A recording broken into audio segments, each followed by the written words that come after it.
Il s'agit ici d'attribuer une subvention donc, à cette association Appel d'air, dont le projet, vous venez de le dire, est d'accueillir des jeunes déscolarisés et ou sous main de justice dans le cadre d'un chantier de fabrication de mobilier.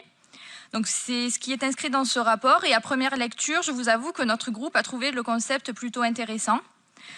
En effet, pour prévenir la délinquance, mieux vaut occuper ces personnes plutôt que de les laisser vaquer à leurs occupations, quelles qu'elles soient. Nous avions tout de même des réserves concernant les résultats, le rendement, d'où un premier vote basé sur l'abstention.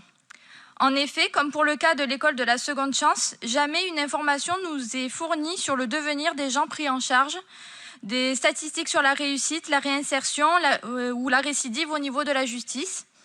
Nous avons donc effectué des recherches et sommes tombés sur des articles de Mars Actu indiquant que le Conseil régional PACA avait décidé de stopper... Décidément, allez-y. Indiquant que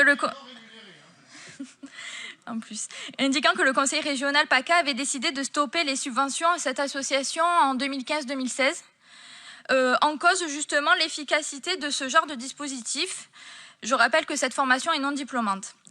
Dans l'article, il était indiqué le taux de réussite ridiculement bas sur la période 2014-2015.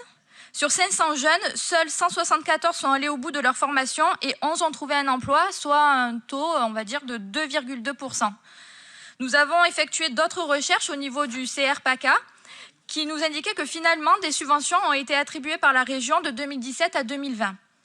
Et un autre article, cette fois de la Marseillaise, donc on a des références diverses,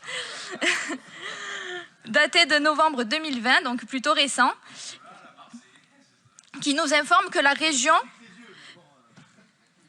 région suspend à nouveau ses subventions jusqu'à ce que l'association fournisse la preuve du travail des jeunes malgré un changement de locaux. L'article précise que vous, la municipalité, vous aidez l'association Appel d'air pour trouver de nouveaux locaux.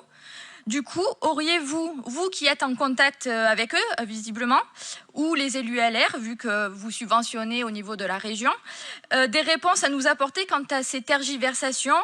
Pourriez-vous nous fournir les taux de réussite depuis 2015? Ont-ils trouvé de nouveaux locaux? Si oui, où?